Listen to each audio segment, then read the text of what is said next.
पकोड़े वाली कढ़ी तो दिलों पर राज करती है, पर ये मटर वाली कढ़ी ठंड में अलग ही बात करती है। ना ज़्यादा मेहनत, ना पकोड़े तलने का झंझट, आज बनाते हैं सुकून भरी ये मटर वाली रंगत।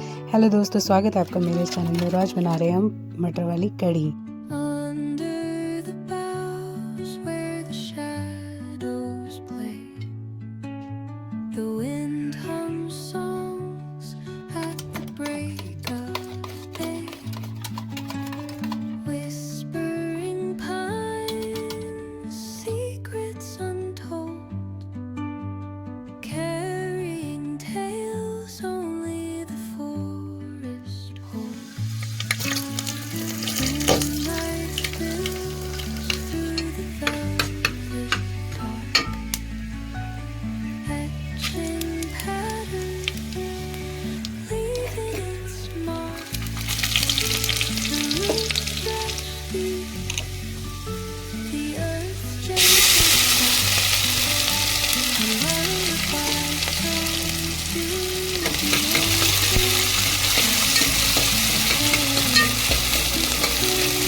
तो ये थी हमारी मटर वाली कढ़ी का नया अंदाज। सिंपल इंग्रेडिएंट्स लेकिन स्वाद बिल्कुल लाजवाब। इसे भी बनाइए, खिलाइए और थोड़ी तारीफ बिटोरिए।